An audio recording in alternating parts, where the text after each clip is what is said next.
Hey, hi, this is Greg Lewis, City Manager of Lebanon. Welcome to Lebanon in Depth. And today we're going to have a very important topic for us, and that is climate and climate change. And I'm happy to report that we have with us our guest, and our guest is Michael Simpson. And Michael teaches in the graduate program at Antioch in New England graduate schools, and he was here recently for one of the seminars that the community did on climate adaptation. Today our focus is on climate change, and I'm going to first I'd like Michael, could you just give our members of our viewing audience a little bit of background on yourself in terms of where you've been and where you're going, and Sure. what's it all about for you? Okay. I was trained as a wetlands ecologist, and for the last, I'd say, 12 years, I've been focusing on the impacts to river corridors and stream corridors. And I've been looking both at natural systems and how the natural system interfaces with built infrastructure that was historically put there. And I would say since 2003, I've been working on a number of research projects funded by the federal government, both EPA and NOAA, to work with communities to assess vulnerability and how to respond to those vulnerabilities as a result of increasing intensity of storm and more frequency of those type of storms. Well, our community, I think we all kind of just touches where we live because of the experience that Lebanon had most immediately this last summer. So it'll be good to explore that subject. In terms of, I guess, people will, I grew up with farmers, and the farmers would say, the weather happens, you can't change it. They're very stoic, and they'd go, and it was wheat fields in Kansas, they'd go out there and they'd plant the wheat, and then they'd just say, well, if the storm takes it out, it takes it out. And, if we're going to have either hail or wind or rain, it's just part of nature. And it was kind of this. I don't know how they would live today, because is it changed? Well, any one event, we don't call that climate change. We call that the weather. The weather, because somebody said there's a difference between climate and weather. Yeah. And I said, well, I'm just so, I'm too. I guess I just don't. Don't know enough detail to understand the difference. Well, climate scientists look at variability over a long period of time. That is, the highs and the lows, the extremes, and how far apart those are, and what the mean is over a long period of time. And if you have a stable climate, basically you will get those extremes as weather events, but relatively that those extremes are rare, and you also know that there's a limit to those extremes. A climate scientist then looks at data and see how long-term data changes. So if I looked at the data from the early 20th century and looked at the way the weather was varying between year to year or decade to decade, I would basically see a line that was sort of like this. And then if I looked at the data from, let's say, 1970 to now, what I see is that the variability is going further down and further up. Okay, so the spread's bigger. So those are extreme events, either extreme drought or extreme wet. And I see that they're coming more often. And so if I was going to say, what is our new climate, I'm starting to see a line that's going up like this. And there's still variability there. Yeah. But the variability is getting further up past what we consider the historic normal. So the highs and lows there's a bigger spread. There's more intensity because they're just, it's moving faster somehow. They're coming more frequently. Frequency. And so we do know that when we look at the data, if we look at the impacts from, let's say, precipitation, and we can measure that on any river gauge, okay, that measures flood stage. And some of our research has looked at rivers in New Hampshire, and of the 15 largest flood events since 1932, 10 of them occurred since 1988. 7 of them have occurred since 2005. Wow.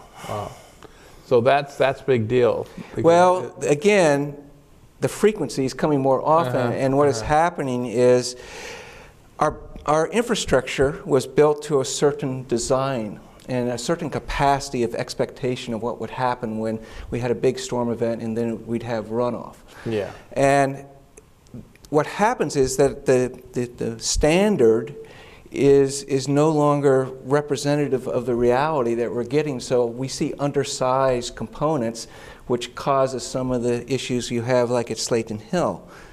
But that's not the only thing that's happening. As an adaptation scientist, the one who looks at the impacts of climate change, at the same time, even though climate is changing and we're getting higher precipitation amounts, we also are building out our landscape. We're putting more impervious surface on the landscape. So when that rain does come, it has less opportunity to be absorbed into the soils. And as a result, it comes off faster. So it's actually two scales of changes that come together to give us the kind of impacts we're seeing, especially in places like Slayton Hill. Yeah, the city and the neighbors of Slayton Hill, we've been doing walkabouts. Mm-hmm. And that's part of the process of trying to grapple with the proper response to Slayton Hill, since the road was washed out by a pretty intense extreme weather event in a pretty short period of time. Mm-hmm. And then the walkabouts, as I've been participating whenever I can, the comments I received from our community members they thought the velocity of the water coming down on the road was something they had never seen before. It seemed to be coming in quantity, but also in velocity. It seemed to be going very fast, mm-hmm. much faster. And it overran what were different places where it was supposed to have some accommodation. Mm-hmm. But it really either bypassed those or overran them, or created a whole new course of where the water went. And that was, that event and the impact there was really a real signal, I think, to people that live on Slayton Hill, and it was a signal to the city officials who have to deal with infrastructure, that this event really brought home this question for us. Right. Well, historically, as we harden the landscape with impervious surface, and we have certain size capacity to capture water or slow it down, if we overcome that capacity to capture and slow water down, it goes on to impervious surface faster. And there's nothing to slow it down. There's no roughness, let's say. Mm-hmm. And thus, seeing a higher velocity water makes sense once they've gotten out of the side ditches, or they may have even undermined the side ditches, mm-hmm. okay, and thus having collapsing of the roadway as well as the soil that undermines it. There's a relationship, we call it Lane's balance, that basically that the balance between water flow and sediment movement is a balance, and if you basically increase the balance of water, the system wants to get back into equilibrium. And so what it will do is the water will do work and start moving sediment, and so that it basically gets back up into balance. And that's probably a good metaphor for what happened on Slayton Hill. Mm-hmm. Also, historically, historic building of roads, obviously development was along the river corridors first, but when they started going up the uplands, the first place they would choose is a stream corridor to get up into the high country. And so any roads that are close by or near that are paralleling something that a stream wants to do what it normally had done, and if there is some way we've engineered things so it can't do that naturally, then during large events, it'll try to get back to its normal course. And you could see that in some streams that cross the road. And it's an interesting choice of our choices as historically. And I'm still learning New Hampshire. Mm-hmm. My choice-making experience has been elsewhere in Minnesota and growing up in Kansas and then being in New York. But it is very interesting that what you said was clear to the people that it followed the stream. Mm-hmm. And when it got into that, because of the quantity and the velocity, it just boom, right, and went down. And the people at the bottom of the hill we're very much impacted by, of course, the hill, what's coming down that hill. And this types of events that we've been talking about so far, the period of time these started appearing, or at least they became more evidence in terms of the drafting, well, has it been going for a while, or is it, this is where, I mean, how did, before we get to this point we are today, has there been something discernible in the data that shows that what this is happening? If I bracket the early 20th century and the later 20th century, we see that the frequency of storm events for which, if the culverts were designed or road crossings were designed, usually historically it was 25-year storm or a 4% chance of that storm coming. Yes.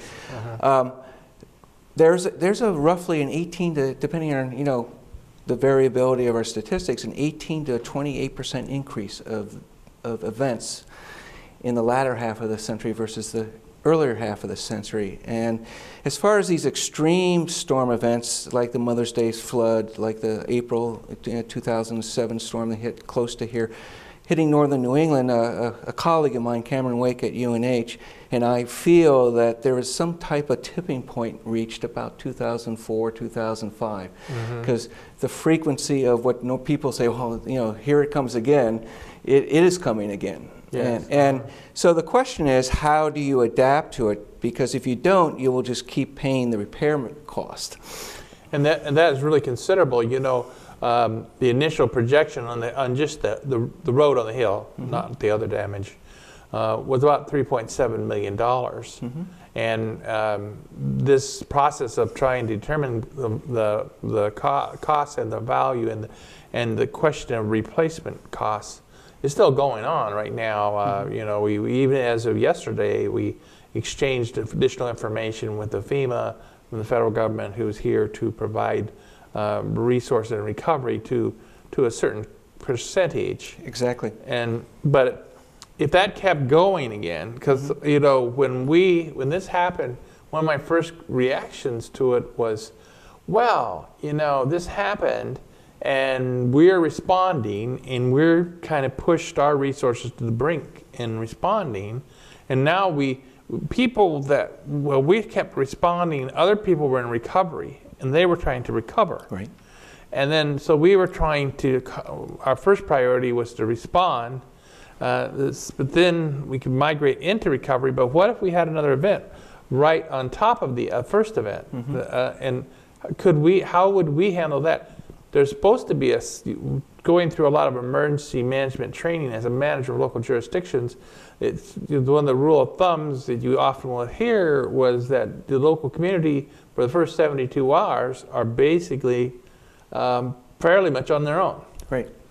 And so if it's one event, this is one event, there's a 100-year event, there's a 50-year event, a 25-year event.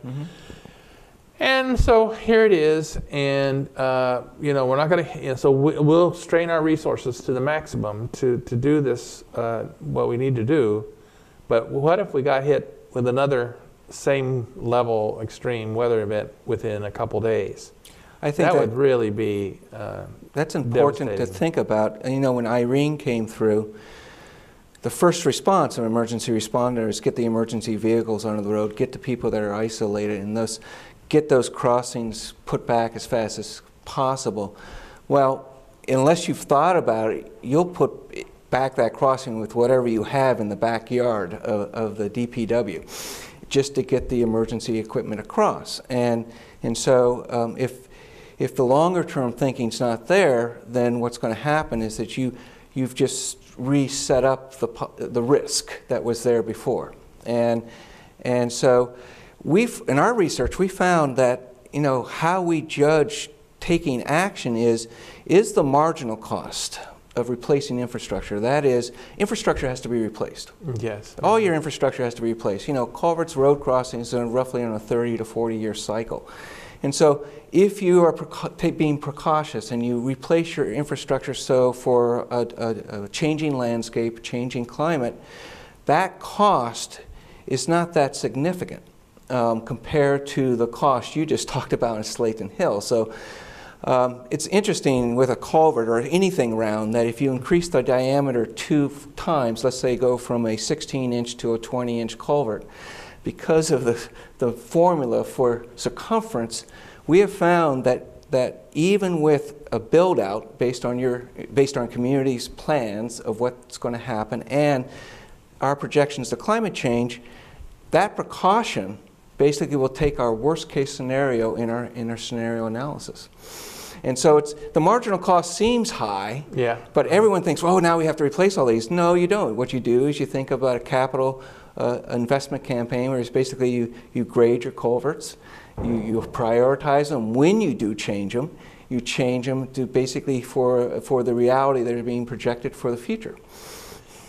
And the other day when we were with the engineering firm that we were basically utilizing and trying to prepare the plan, I noticed that there was a lot of interaction about connecting different sized culverts.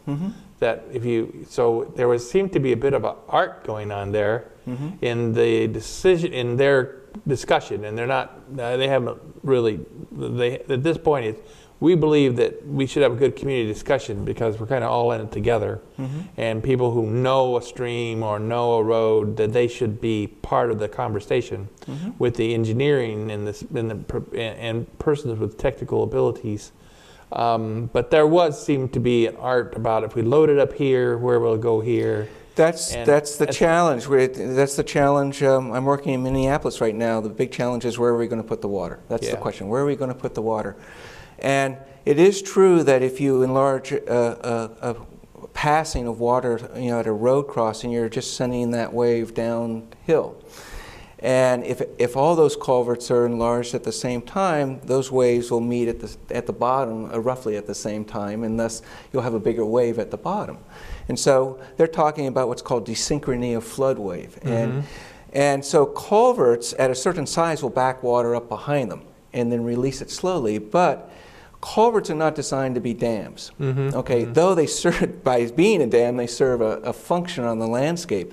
But the perfect example is Warren Brook, just outside of Keene in Alstead, New Hampshire. The culvert there basically got some detritus and wood blocked in it. It basically created a lake behind it, and then it broke. And then you had a 40-foot high water wave going down, and it wiped out 2 businesses, 4 houses, and killed 4 people. Wow. Because if you want a dam, and you want to hold water on the landscape so it comes down slowly after a large event, design that, restore wetlands, maintain what on the landscape does that naturally, and possibly build additional detention basins. But do not design your road infrastructure as being a reason to cause a desynchrony of a flood wave. That's very interesting. And that just so hits home about what we should be doing, what we should do. I was thinking about that, and sometimes when managers get together and talk about what are the times we live in terms of having local communities, and since we're local community leaders, water is really, that's become almost a consensus. That means some people used to think about maybe fire and police protection, infrastructure, but in terms of roads and bridges and such. But everyone seems to come back to water. Water is everything. My wife used to fixate growing up in western Nebraska, where she grew up on an irrigation farm, and she had such value in water. So then everywhere we had to go, she'd always have to do this whole water analysis about water and what water's doing. And sometimes I was not a good husband, and I wasn't taking her as serious as I should have about, I applied for a job in Arizona out in the desert, managing a county in Mesa, Arizona. But the water thing is there. Now, water from quick melts, water from quick and intense storms, the things you were describing, water. I mean, what is, used to be what the elements of the earth were, and in terms of that, I mean, how does this fit now? I mean, I mean, are we fixating on water? Should we also be fixating on, this is not, we're not, it's not, is it simple or is it complex? Well, there's many vulnerabilities, and water is the Achilles heel that everyone realizes right now. The vulnerabilities have been shown, the relationship to what, and I'm not saying any of these events that have occurred is a climate change event. I'm saying it's a weather event that's reflective of what's being projected as a result of climate change by the mid to end of this century. And so it's giving us a little wave on the shore, so they're saying, it's time to think about this. But it is complex because the projections for just warming up are also going to affect water. For example, the warming is going to be more in the winter than it will be in the summer. As a result, you're going to basically see more rain events on snow. You're going to see more rain events when the ground is frozen. And you're going to see also rain events, if they come, they may be a lot of little small events, and that's what happened in June when the earlier storms, late June, early July, when the earlier storms hit, especially hit, Keene, New Hampshire, and Bellows Falls in that area. It wasn't a big event, it wasn't an intense event, and it was actually a relatively normal event, but the ground was completely saturated, which means the ground was like cement. And so any water you put on top of it, it has no place to go. And all those conveyances that may be holding water back, the streams were full. Okay, and so it is a little more subtle and complex of how we get impacts. Okay, but one of the things you may start to be focusing on is the projection that there possibly could be 2 months by the end of this century, 2 months of that's roughly around 60 days of temperatures greater than 99 degrees. We're talking about a climate that is South Carolina. It is really different because, I'm a northern person. I identify myself as a northern person. Cold weather, I'm a cold weather person. I'm the guy that lives in cold weather, have been in cold weather out on the plains in Minnesota, out on the northern woods in Canada. Not in New York, wasn't as northern. In here, it's not as northern, but it still seemed to be still in a northern area. But these are getting warmer. Anecdotally, the winters are much milder than I would. I didn't imagine. Before I came to New Hampshire, I had some visions of snow and visions of skiing and visions of that sort of thing. And it's when I interviewed, it happened to be a little snowy day. It was like a Christmas card, kind of those things you would see when I was sitting in front of the Lebanon City Hall, Opera House, and it was like this. But since I'd been here, there hasn't been that much big snowstorms or snowfalls. Well, they come and go. That's the weather. And, because we're heating up the planet, we're putting more water in the atmosphere, that it's a possibility on a cold day we could actually have a record snow, even because of climate change. But people say, well, you ask them, well, it was really cold yesterday, the scientists wrong. So we don't look at events, we look at trends and changes over time. One of the things about vulnerabilities, for example, Lebanon's lucky. It is a tree city, okay? But one of the big impacts that cities are going to have is the heat island effect. And the most vulnerable populations, the older people, the very young, those people that are in multi-storied residences, they're going to be vulnerable. And so when we talk about vulnerabilities, we say, what is the natural vulnerability? Where is it going to occur? But then you ask who is going to be the most vulnerable. And so you start identifying places in the city, populations in the city that you need to basically prepare for. It's not just building larger culverts. There's more to it. I mean, it's like, I guess it's lifestyle choice. And then that is on a personal level, but then on the next level, like we've been talking about villages. Yeah. And going back to, look, there's been villages here before.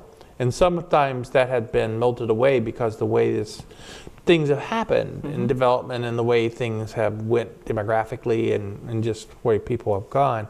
But we're trying to do something about village and returning to villages being within 10 minutes, how to live like that. And then taking it up to the next level of the city level of how a city should be in this new era.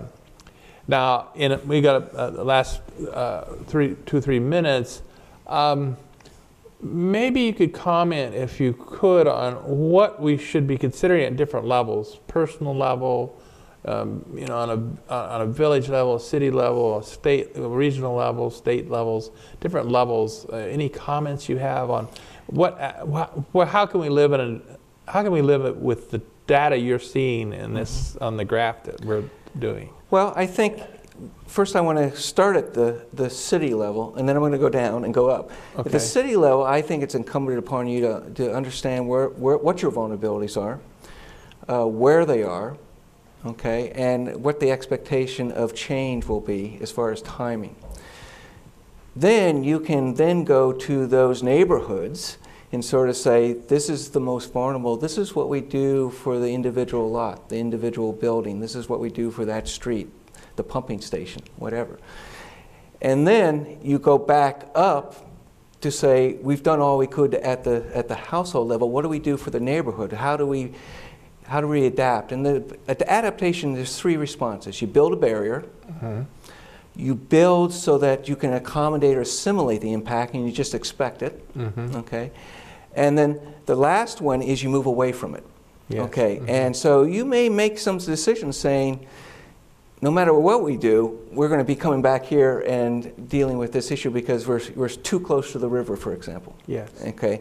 And so those are the 3 responses. The last response is, let's look at our landscape and see what it's naturally doing to protect us and preserve those things on the landscape and not, and look at them as resources as opposed to places where possibly we can get maximum economic development out of it. And so you need to balance economic development, okay? Because for a vibrant city, you need a vibrant economy. And so I think if we can get the business community into this conversation, which is always the last one to participate, but business continuity is very important. Even not just with large disaster relief, but for incremental change or even what we call logarithmic change, they need to continue. So what do they need to do to prepare? Well, those are very, very helpful things. Now, in our last minute here, I'll give you a chance. Is there some things that we haven't mentioned that you think we should leave the audience with? Any particular? Well, I can say there is a Upper Valley Adaptation Working Group. I'm a member of it, and there's a number of private sector, public sector, regional planners on it. It's citizens, and so there is a website that the Upper Valley Lake Sunapee Planning. Regional planning has that people can go get information. I am with EPA. I'm putting on a national conference in June down at the center in New Hampshire. Oh, great! And it's designed specifically for the municipal level responder, the road agent, the DPW director, the city manager. We expect about 900 people, and it's going to have people all the way from the Canadian Maritimes down to the Chesapeake there, talking about the 4 aspects of climate change response, and that is, how do you plan? How do you communicate and build capacity or build support? What do you do about your natural environment, and what do you do about your built environment? And this will be a 3-day conference, and so it's going to be a how-to. It's going to be, how do you get the tools? How do you use the tools? Well, I think that would be great. Now, for those at home, make sure you use our website, and if you haven't signed up for Leb Alert, please do. Because, and if you haven't signed up to the newsletter, please do. Because like our show today, we will be putting it on the website, of course, and we'll also have it in the newsletters. And we have already some of the linkage that Michael's referred to, and they're already on the website. We'll maintain that, and we'll have presence on the website where you can access information and some of these events coming up that will make sure people get notice of them. And we want to encourage everyone, 360, our businesses. We're meeting now on a regular basis with our Economic Vitality Group, which are businesses, and our Chamber of Commerces. and some of our big really some of the important corporations that really are driving our economic engine, and we're talking together. So, Great. with that, I appreciate your time today. Thank you on behalf of the City of Lebanon for being here, and I think this information is very useful for all of us. We need to think this through, and we'll figure out the way to do it, and look at these responses and how we might be able to best respond. Thank you.